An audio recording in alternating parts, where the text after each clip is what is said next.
It's almost like you're trauma ready, like you're standing at the ready. Like at any moment, like brace yourself, this can't keep going like this. This is really good. When is the other shoe gonna drop?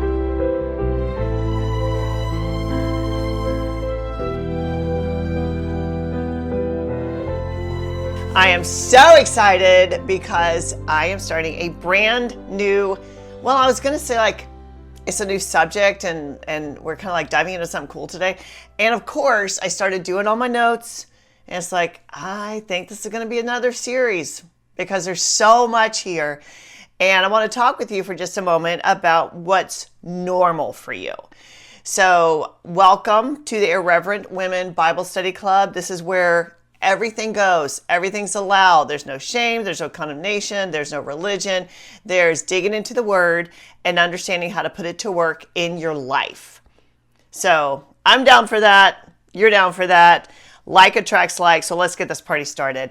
I want to talk about what's normal for you. And this is going to be kind of a working study where we kind of just move some things together. Like imagine that I'm coming to your house and you've been wanting to like move furniture in the living room.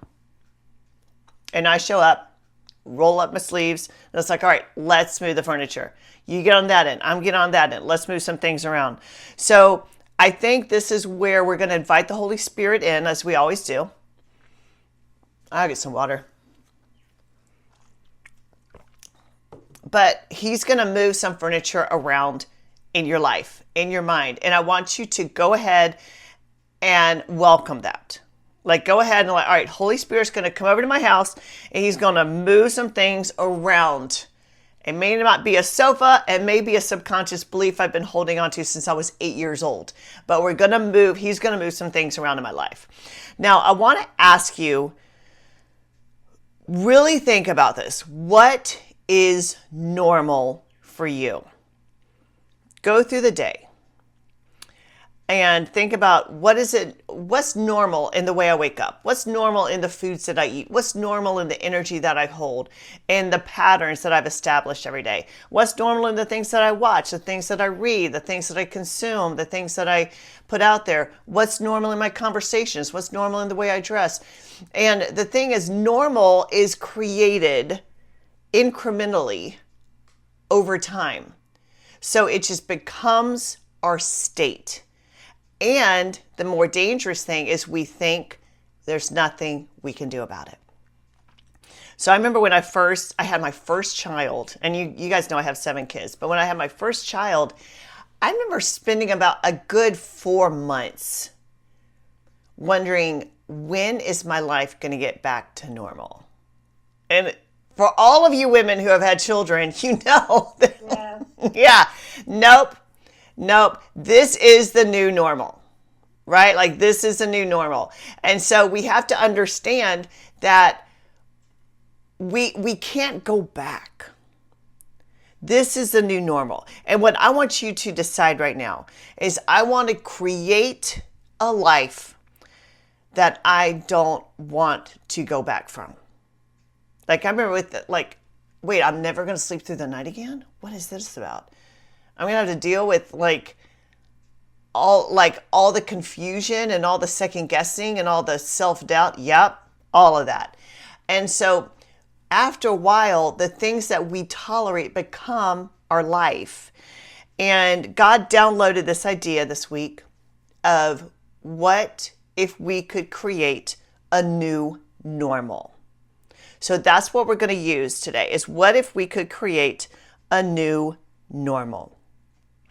So instead of thinking like I thought after my first kid, and I remember thinking, okay, when is this going to end? Like, when am I going to get back to my new normal?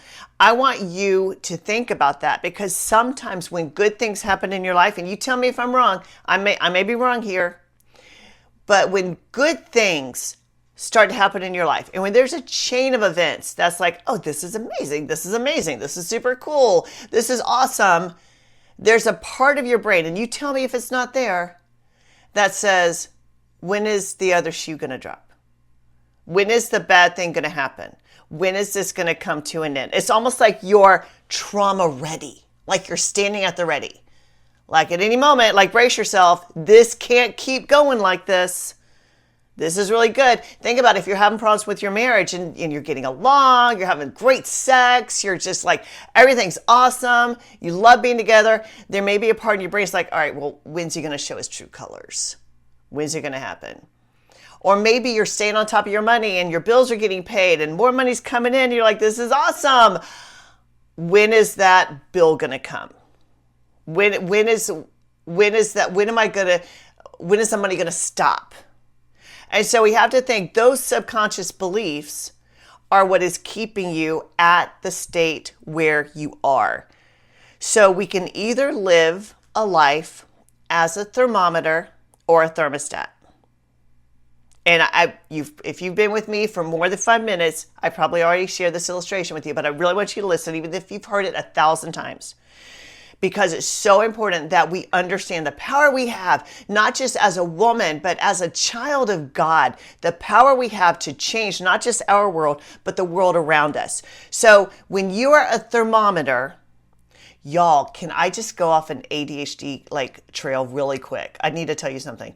I walked in to our guest house this weekend.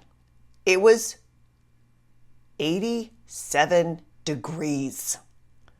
87 degrees. I felt like I was walking into like a sweat lodge or something. So anyway, the air conditioner's broken. So, all right, I gotta fix that. But I walked into that and it hit me like I had just walked off the airplane into the Sahara Desert. You know, you can imagine, right? Walking into my guest house, 87 degrees. Can everyone get that in your head? Okay. It was abrupt for me. And my mind said, something's wrong here. I went over there. The air conditioner's turned off. I went around to the back. It's like, oh, it's not working. I'm going to have to call someone to come out here. But my brain immediately said, something's wrong. Now, here's the crazy thing. If you put this is a gross analogy, but frogs can't tell what the temperature is. So you can put frogs in water and heat it up and they won't move from it. They will just get burnt, boiled alive because nothing tells them, oh, this is dangerous. Same thing happens with us. We start tolerating things. We can start tolerating lack. We can start tolerating apathy in a relationship. We can start tolerating distance in a marriage. We can start tolerating low energy in our bodies. We can start tolerating the things that the enemy, understand he doesn't knock at the front door. He finds a tiny little crack in the foundation that he can put just a tiny little fissure in there, just enough to make it grow into a belief that can disrupt you. So he works under the radar. Satan works under the radar. He works covertly. He works where you can't see it. He works where it's not obvious. One of his biggest games is to try to get you to think he's not even there. People are like, oh, there's no devil, there's no Satan, there's no evil. Well, guess who told you that? Satan. He doesn't want his presence known. And the reason he does that is because he wants us to start tolerating a life that is so far below the life that Jesus said we could have. He said in John 10:10, the enemy comes to steal, kill, and destroy. He does it covertly. I have come that you may have life to the full in abundance to the overflow. So the overflow life, if you're not living the abundant overflow life, you have to ask yourself, what have I just tolerated? What have I just allowed to be normal for me?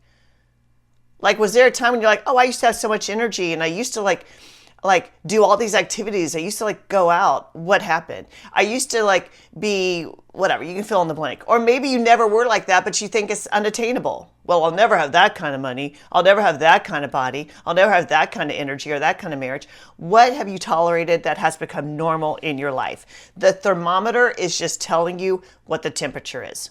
It doesn't do anything about it. So when you just tolerate this normal, you're operating as a thermometer that just tells you, these are my circumstances. This is my environment. I'm just letting you know, if this is my financial environment and this is my health environment, and I'm just reflecting it. I'm not doing anything to change it. The thermostat is the controller. So if the thermostat operates by saying, this is not normal. The temperature's too high. The temperature's too low. Let me change it.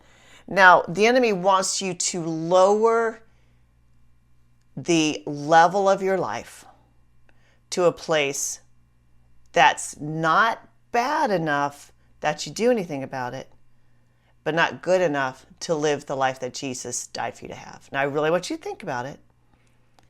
He doesn't necessarily like make you plummet to the depths of hell itself, because then you'll reach out for God. He keeps you in a level of uncomfortable satiety. Just satiated. It's not good, but it's not so bad that I'm going to take effort to change it. The most dangerous place you can be in is an uncomfortable satiety. I've just satiated. I've just leveled out. This is just my life. I guess it always will be. Nothing has changed. Nothing will change. Exactly where the enemy wants you. We make that normal, and then we start just living out the days here on earth of that existence. So what I want to challenge you with today is, what if you could create a new normal? We have the power as children of the Most High God. We have the power, we have the authority to rule and reign in this life, to live out days of heaven here on earth, to be in this world just as He is. He said, as He is, so are we in this world. So Jesus isn't bankrupt, y'all. Jesus isn't suffering. Like, Jesus isn't grumbling about life. Jesus isn't dealing. So as He is right now in His risen state, so are we. He's sitting at the right hand of the Most High God. So are we now in this life. So heaven is not like, yes, we go there after we die, but the goal is not to get to heaven after we die. The goal is to live out days of heaven while we're still living. So we have to change what we believe about normal. Is this making sense to anyone? I want you to wave at me if this is okay. Awesome. Glad you're tracking with me. All right. So we're gonna think about the current normal. So I already walked you through that. Like, what are your days like? What does your body feel like? What are the emotions that you hold during the day? What are the conversations like? What's your marriage like? What's your money like? Everyone has that normal, okay? And it could be just low-grade anxiety, dealing with scarcity, joy that only shows up on the good days when things are working for you. It's like we're not walking in freedom. It just drops in occasionally every now and then. That's normal for the world. The world is happy and joyful when things are going its way, but when things aren't, they're not. So we understand that, right? We like, when in the world, it's like, as soon as this happens, I'll be happy. Like, I want you to think about that for a minute. How many things in your life are you holding this idea, as soon as blank, I'll be happy? Like, I'm gonna reserve my happiness and my joy until this circumstance fixes. As soon as I get out of debt, as soon as I have enough money, as soon as the kids are grown and out of the house, as soon as my toddler's potty trained, as soon as I lose this last 15 pounds, as like, fill in the blank. There's a ton of things out there in this world that says you must have this in order to be happy. And it is making money hand over fist, because very few people are actually living in a state of continual joy. And so we're always thinking, that's what I'm missing. Eden was so prolific, so abundant, everything you could imagine. But what did Adam and Eve look at? The one thing they couldn't have. The one thing they were told not to have. They literally had to walk through abundance to get to a tree that God said, not this one. So the enemy always, we can be surrounded with abundance, and the enemy's always like, but what about that? What? You're still 10 pounds overweight. What about that? Your kid is lying to you. What about that? You don't have any savings. What about that? You're still in debt. Like, he'll always draw attention to the thing that's missing because he wants you living at his level, not the level that Jesus died for you to have. Okay? So we do this unconsciously. So I want you to know we don't play the shame game. Not here. Not here in the Irreverent Women Bible Study Club. Shame is not allowed. We don't even put a seat out for it. Okay? Not allowed. So if you can catch yourself being like, man, I've been holding that. As soon as I'm out of debt, as soon as I get past this, as soon as this chapter is over, like, we hold that, and then we're reserving our peace for that moment when our circumstances work. So if that's you, I want you to know, welcome to the club. We all do it. No shame. But we're not going to do it anymore when we learn how to get out of it and have perpetual joy, freedom, and abundance, because that needs to be your new normal. So we're just addressing it right now. So if that's been the state of your life, I've settled, I've tolerated, I've been holding this idea of like, I'm not going to be happy until this happens. Okay, cool. Now let's learn how to shift it. Are we ready to shift it? Are we ready to change it? Yes? Okay. All right. Awesome. Here's how we're going to change it. First of all, we're going to understand what are we going to normalize? And there's 3 things that we're going to normalize. And the first thing we're going to normalize is joy. Joy is your birthright as a kingdom person. Joy is a characteristic of a kingdom person. And so we need to understand, if I have been delaying my joy until circumstances are lined up, that's not real joy. Joy is perpetual. Joy is your birthright, perpetual joy. Joy that doesn't have its root in what's going right, but joy that has its root in you being righteous. Are you catching me? I'm going to say that again for the people in the back. Joy does not have its root in when things are going right. Joy has its root in you already being righteous. And the word says that we are the righteousness of God in Christ Jesus. So when we said yes to Jesus, and it is the easiest thing, if you've never said yes to Jesus, here's how easy it is. You pray a prayer, Jesus, take my life, do something with it. If that's how easy it is for you to get out of death and hell forever, then wouldn't he make it easy to get joy in your life? To have that perpetual? Like, wouldn't that be easy? Like, he made it so easy to get out of hell. So why don't we just take that ease to get out of a hellish existence here on earth, which is unhappiness, which is lack of joy, which is my emotions are low, because the quality of your life is determined by the quality of your emotions. And if joy isn't characterizing your emotions right now, then that's also characteristic of your life. If you're depleted emotionally, you're depleted in your life. Because our life doesn't dictate our emotions are dictating our life. We're always creating our circumstances out of what we believe and what we feel about that belief. So let's look at this. And I'm going to make some points about joy that I want you to understand. Here's how to normalize it. Okay, we're going to get into the prescription. First of all, there's a thing called, and this is point number 1, your joy criteria. We all have it. It's subconscious. We're not aware of it, but we all have subconscious joy criteria. This is the criteria that you hold as a belief of when you will allow yourself to experience joy. What needs to be in place in my life? What needs to be in place in my life? What circumstances have to be lined up? When will I allow myself to experience joy? We all have this. We're just not consciously aware of it. So I want you to think about this. I'm going to go to Romans 5, 3 through 5, and I'm reading from the Classic Amplified. says, moreover, let us also be full of joy now. Let us exult and triumph in our troubles and rejoice in our sufferings, knowing that pressure and affliction and hardship produce patient and unswerving endurance. And endurance, fortitude, develops maturity of character, approved faith, and tried integrity. And character of this sort produces the habit of joyful and confident hope of eternal salvation. Now, I did talk, like those are stages that we talked about in our last series where we are planted, not buried. So if you haven't watched that or listened to that, go back and do that. Not now. We're in a new series. Don't do it right now. Just put in your head to go back. But that's Romans 5, 3 through 5. Now, actually it's 3 and 4. Romans 5, 3 and 4. I stopped there because I wanted to show you these bookends.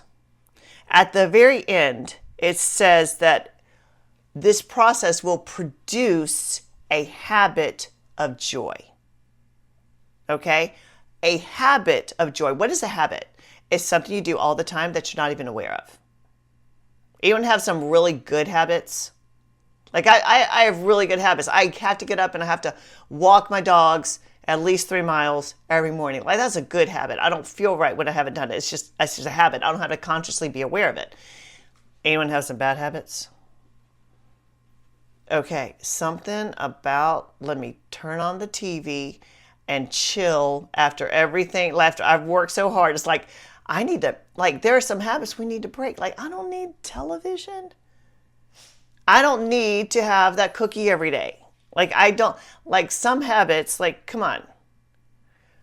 But understand a habit is something we are doing that we're not consciously aware of. Good or bad. You brush your teeth every day. I hope so. That's not something you have to say, oh, let me go to my list of things I have to get accomplished today. Brush teeth. Oh, okay, I hope not. Maybe some people do. I don't know. But it's usually something that we get up. No one has to tell me to get a cup of coffee every day. Never. My husband's never had, hey, Hannah, did you have your cup of coffee? 3 by 10. And so no one has to tell me to get a cup of coffee. I'm not consciously doing it. So it's saying we will create a life where joy is a habit, where we're not even consciously aware that we're joyful. Who wants that? I'm not even consciously aware that I'm so happy. It's just my permanent state. It's a perpetual state. How does that happen? Look at the first bookend at the very beginning, verse 3. It says, let us be full of joy now. There are some translations that say, take joy now. Now that is conscious. Everything you want to develop in your life has to become conscious before it's unconscious. You have to work at it before it can become something that you no longer have to work at. The first time you learned to tie your shoes, you didn't naturally do that. You had to work at it. You're probably so little you don't even remember, but you probably made bunny ears and then you wrapped one bunny ear around the other bunny ear and you learned how to tie your shoe. And that was hard work. If anyone here ever sewed, sew in a sewing machine. Okay, first time you were not just zipping that fabric through and running that pedal and it was so no, you were oh, I got it off again. It was hard. I remember learning how to sew and I'm like, this is horrible. Seams running all over the place. The threads getting knotted up. I didn't know how to sew, but I had to work at it before I could sew where I didn't have to work at it. I had to learn how to tie my shoe before I could just do it unconsciously. So if we're going to develop a habit of joy and normalize joy, it first has to become, you ready for this?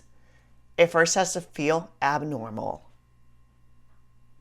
Joy has to feel abnormal before it can feel normal. It has to be work before it becomes not work, natural, conscious before it's unconscious. And so what does this mean? How do we take joy? That verb, if you look at the Hebrew, it's almost like an exertion. I got to grab it and seize it. It's imagine seizing something. That's what Romans 5:3 is talking about. First, we have to consciously say, no, I'm going to feel joyful.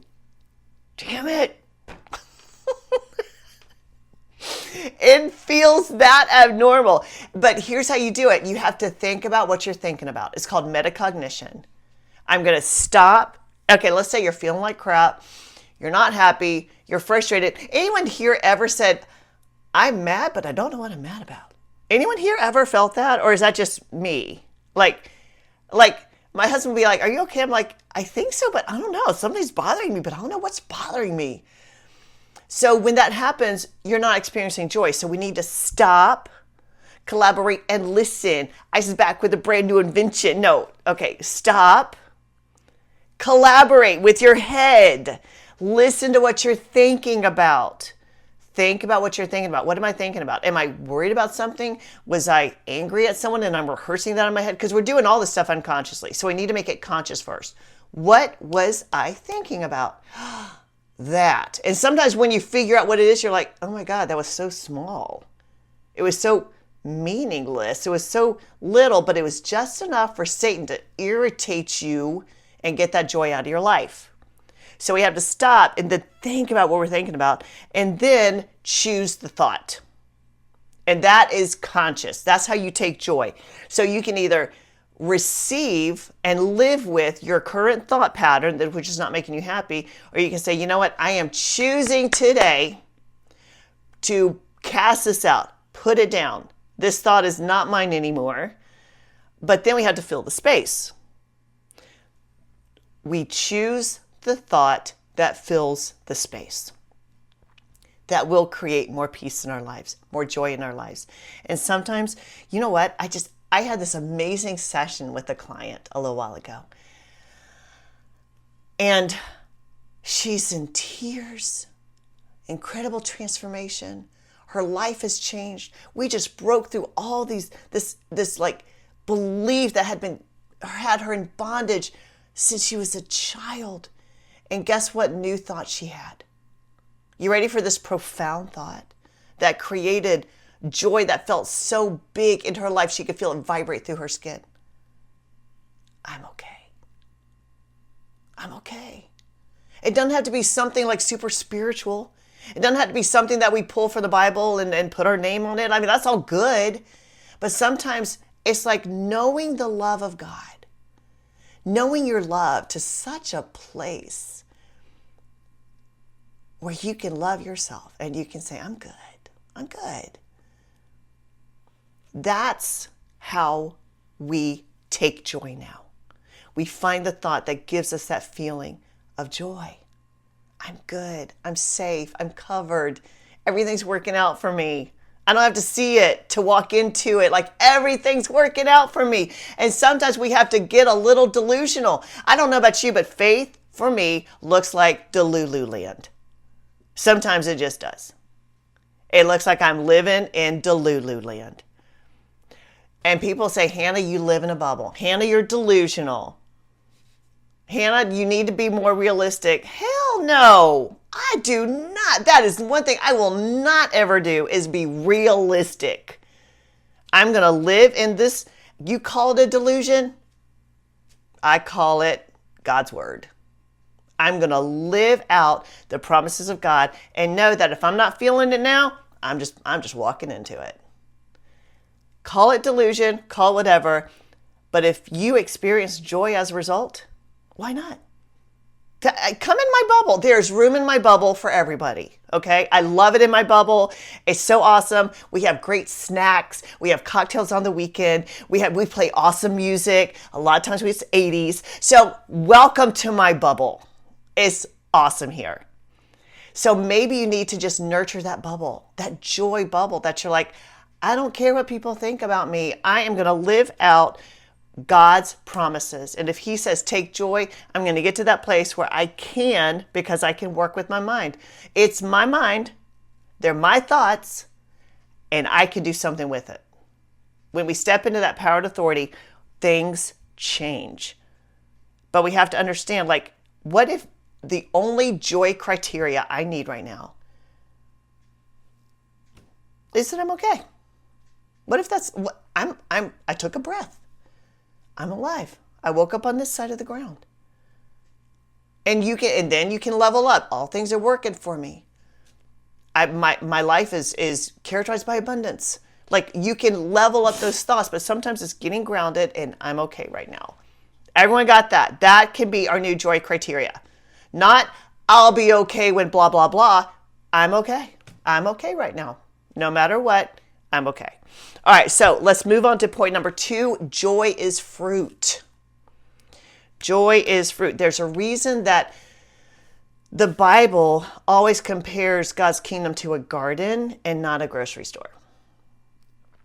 Okay, in a grocery store, it's immediate. You get, if you have the money for it, think about it. Think about a grocery store. Okay, as long as you can pay for it, you can have it. There have been times when I went to the grocery store and I couldn't pay for it. I had to put some things back, but we won't talk about that because I'm okay. But there were times like, if you can't pay for it, you can't have it. Now, think about a garden. I could go out, I could literally like eat an apple and get the seeds. Like, the seed is always there. God will always give you the seed. He may not fill the need, but he's giving you the seed to fill the need. Okay, so if you have a need, you have to look at the seed that needs to be planted. So if you're praying to God for a new table, don't be surprised when the lumber and the nails and the hammer land in your lap. So we have to participate with this. Okay, so joy is a fruit. It's not a grocery store. We don't have to pay for it. We don't have to earn it. We have to grow it. It's called a fruit of the Spirit. It says the fruit of the Spirit, the work which his presence within accomplishes, is love, joy, peace, patience, kindness, goodness, faith. Okay, joy was the second one. First, love, because you can't have joy without love. Why is that? Because joy comes when you know that you're safe and you're okay. You can't know that you're safe and okay if you don't know that God loves you. So the first fruit we have to grow is, that's why there's zero shame allowed in this Bible study club. We don't do religion. We don't do shame. We don't do condemnation. We don't wag a finger. We say, I'm so loved right where I am, as I am, warts and all. I'm so loved. Out of that is born joy. So that's why it is a fruit of the Spirit. We have to go in the process. So I want you to, if you have your Bibles, or write this down, Psalm 1, chapter 3. I'm going to read this to you, Classic Amplified. He shall be like a tree firmly planted and tended by the streams of water, ready to bring forth its fruit in its season. Its leaf also shall not fade or wither, and everything he does shall prosper and come to maturity. All right, 2 things about this. Well, actually, I'm going to go back really quick. I want you to understand the fruit of the Spirit. It says here in verse 22 of Galatians 5, it's the work which his presence within accomplishes, not the work you do. You can't squeeze out fruit. I've never seen an apple tree go, I'm going to get an apple. Like, that doesn't happen. I better be careful. I could like sprain something or make a mess in my pants. But no, you don't, like, you can't like, You can't white knuckle fruit. You have to work with where God is planting you. So that's what we learned in our last series. But understand that it is work, but it is the work that the presence within you is doing, not what you're doing. It's the presence within you. That's why joy is born out of love. We have to have that presence of God within us and to know that we're loved, and joy comes from that. So fruit grows, like the healthier the roots, the healthier the fruit. So in this verse, my dogs are starting to bark. Sorry about that. All right.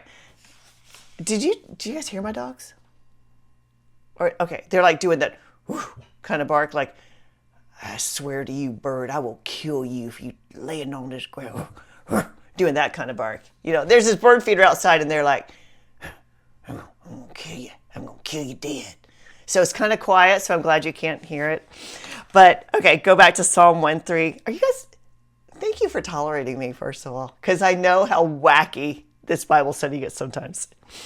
So I want to show you something that's going to change your life when you see this in God's word.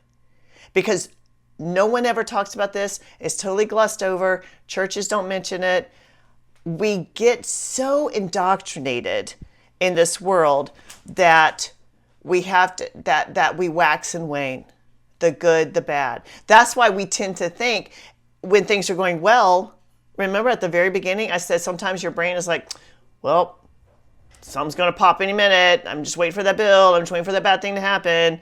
The sex is too good. We're going to get in an argument soon, like something about that.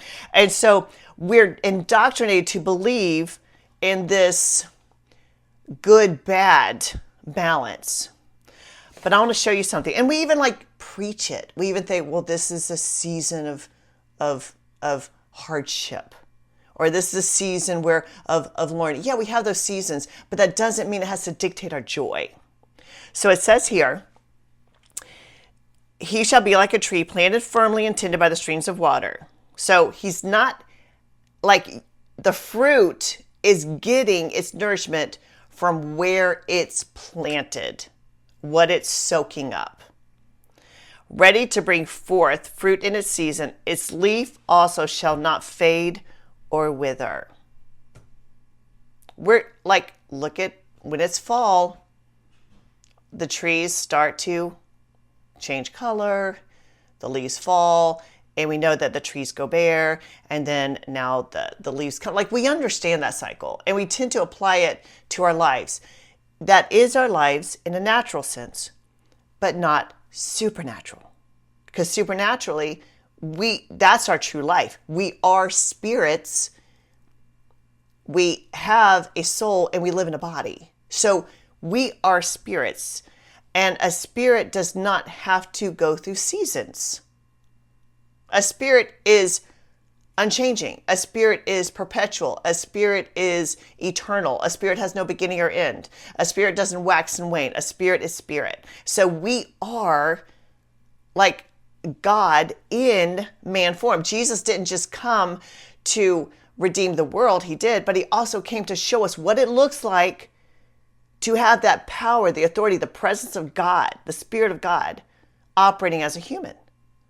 So we don't have to be limited by our circumstances. We can believe audaciously.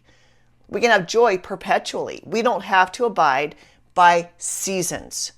So when people are like, well, this is just a hard season, maybe it's a season where I'm learning how to create joy even when my circumstances aren't lining up. That's totally different. You don't have to like bear through, like grind through the hard seasons. You can have joy. Joy is not circumstance dependent. So this is where we have our leaves do not fade or wither. We're evergreens, y'all. We're evergreens. We always stay green. I remember this one time, a friend was over and we were going through the house and she's like, oh, Hannah, what kind of plant is that right there? And I had this plant sitting on the table in my living room. I said, oh, that's the kind that you get for $12.99 at TJ Maxx. That's fake. That's not a real plant. But it's funny, like I want to live the life that is so outrageous and so abundant. It's so joyful that people are like, are you real? Are you like, is this real? We want them to get them closer because they want to come closer to find out how we're fake. And then it freaks them out even more to realize, oh wait, no, that's really how they are. What? There's no way she can be happy all the time. Come closer. Come into my world. Welcome to my bubble. Like, we're just happy all the time because it's not dependent on circumstances. It's that perpetual joy. And so sometimes it looks in the world like it's not real. Like you can't be that happy. I'll never forget one time when I was visiting my family and I was just acting like a fool, just cutting up, being silly and driving my daddy crazy. Like I was just like interrupting him and just doing things that I knew would drive him crazy. He's like, God, Hannah. And my sister said, how in the world are you the most successful one out of all of us and you're such an idiot? I'm like, that's the big mystery, isn't it? It's called God inside me. And so we need to live that life. We're like, how does this work for you?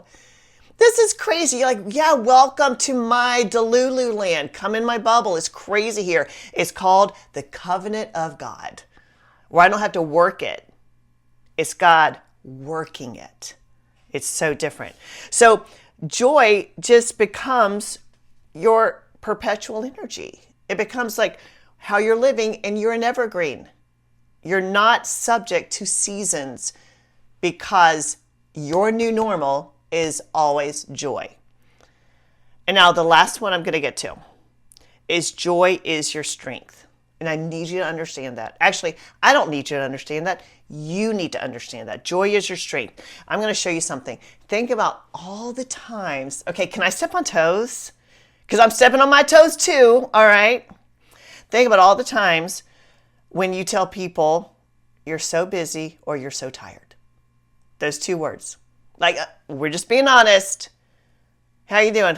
I'm so tired.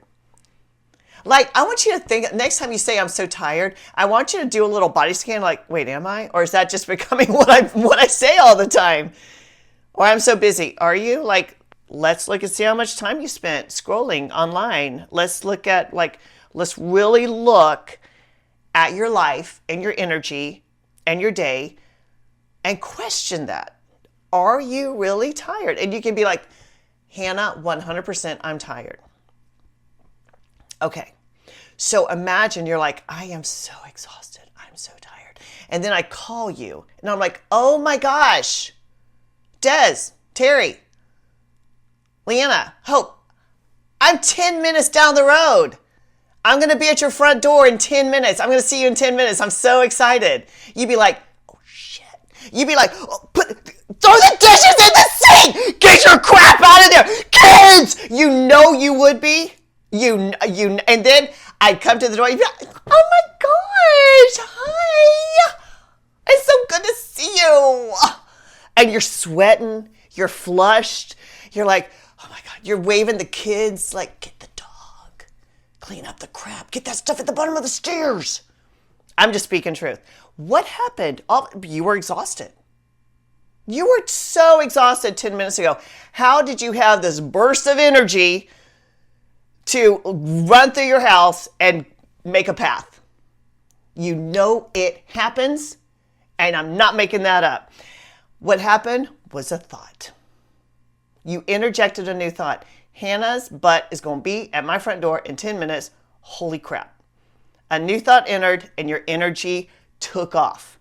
So think about that. What if a new thought could enter in to your fatigue and all of a sudden you're like, wait, life is amazing. I'll never have this day again. There's opportunity here. What am I actually embracing in life?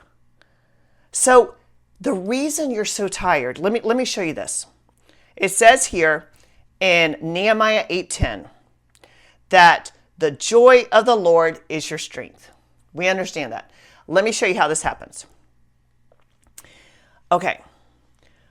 When you have no joy, you have no strength. When you have no strength, you have no energy. When you have no energy, you're tired. The reason you're tired is not because you're expending so much energy. The reason you're tired is you don't have the thought to create joy. I'll never have this day again. I'll never have this opportunity. I'm alive right now, right here. Miracles are happening all around me. And I'm living in this little tiny hole and I'm not seeing that. I'm surrounded with miracles every moment. What if this were the only day I could be alive? Would I still be laying on the sofa in front of the TV? Would I? Would I be scrolling on my phone if this was the only day I had? No. You would understand the urgency of life and you'd be living it and you would have energy. So understand there is an urgency. Have you ever traveled anywhere and you had a list of the things that you had to do? So my daughter and her husband, they went to Italy not too long ago. And they had a whole list. Like, we're going to see this statue. We're going to go here. In the same exact time, my son and his wife went to Paris. And they were like literally, they were gone the same week. It was crazy. And they were like, okay, we got to go to the Louvre and we got to go see this. And they had the whole list. So think about the last time you traveled to this really cool resort, or you traveled out of the country and you were like, I have to see this. Anyone remember that? Like, I really have to see that. Okay. All right. Think about that. You would regret if you went to Paris and came back and all you did was sit in a hotel. Like, oh my gosh, I didn't go out for I didn't eat a baguette.